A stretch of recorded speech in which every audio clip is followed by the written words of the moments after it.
ఇక దీంతో పాటు ఇంకొక విషయం కూడా చెప్పాలి. 1 కోటి మంది మహిళలను కోటీశ్వరులు చేస్తామని చెప్పి పదే పదే పదే పదే ముఖ్యమంత్రి గారు చెప్తా ఉంటారు. అయితే ఆ సెర్ప్ వ్యవస్థలో, ఆ సెల్ఫ్ హెల్ప్ గ్రూప్స్ లో స్త్రీనిధి అనేటటువంటి ఒక ఆర్గనైజేషన్ కూడా ఉంటుంది. ఆ స్త్రీనిధి సపరేట్ గా మహిళల కోసం కోఆపరేటివ్ ఏర్పాటు చేసి 2011లో ఏర్పాటు చేశారు.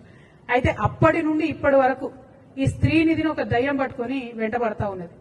దాదాపుగా 14 ఇయర్స్ నుంచి ఒకటే ఒక వ్యక్తి, ఆయన పేరేంటిదంటే జి విద్యాసాగర్ రెడ్డి. ఈయన యాక్చువల్ గా స్టేట్ ప్రాజెక్ట్ డైరెక్టర్ సెర్ప్ కి జాయిన్ అయ్యాడు. కానీ ఆయనే సెల్ఫ్ డిక్లేర్డ్ మేనేజింగ్ డైరెక్టర్ అయిపోతాడు. ఆయన మేనేజింగ్ డైరెక్టర్ గా 14 ఏళ్ల నుంచి కొనసాగుతుంది. 58 సంవత్సరాలు పైబడినటువంటి వ్యక్తిని కొనసాగించరాదని ఆర్బీఐ చెప్పినప్పటికీ కూడా ఆయన అట్లనే కొనసాగుతాడు. ఆయన ఎవరేమన్నారు.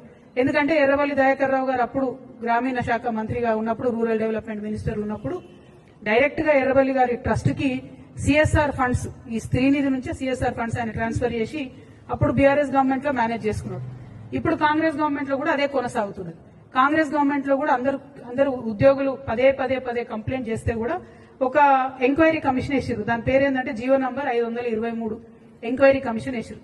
ఇంతవరకు ఆ ఎంక్వైరీ కమిషన్ ఏమైందంటే సీతక్క గారు మాట్లాడతలేరు. నిన్న కూడా సీతక్క గారు ఈ విద్యాసాగర్ రెడ్డి అనేటువంటి పక్కన కూర్చోబెట్టుకొని మేము మహిళలు కోటీశ్వర్లు చేస్తామంటే ఈయన మింగుతున్నాడు అమ్మ పైసలన్నీ, ఈయన ఇబ్బంది పెడుతున్నాడు. అట్లా కాదు, దయచేసి ఆ వ్యక్తిని మొదలు తొలగించండి. ఎందుకంటే ఈయన ఏం చేస్తున్నాడంటే ఆయన మొత్తం ప్యానెల్ అందరినీ కూడా ఎగ్జిక్యూటివ్ డైరెక్టర్, ఈ డైరెక్టర్ అని చెప్పి లక్షలలో వాళ్ళకి జీతాలు ఇచ్చి ఎస్సీ, ఎస్టీ, బీసీ మహిళలందరినీ కూడా 737 మంది ఎంప్లాయీస్ ఉండే స్త్రీనిధిలో ఇప్పుడు 270 మంది మిగిలిరు. అందరినీ కూడా ఆయన తీసేసుకుంటూ వస్తున్నాడు. అన్ని రకాల రూల్స్ కూడా ఫ్లౌట్ అయిపోతా ఉన్నాయి. దీనికి ఖచ్చితంగా మీరు ఈ విద్యాసాగర్ రెడ్డి అనే వ్యక్తిని మీరు తొలగించాల్సిందే.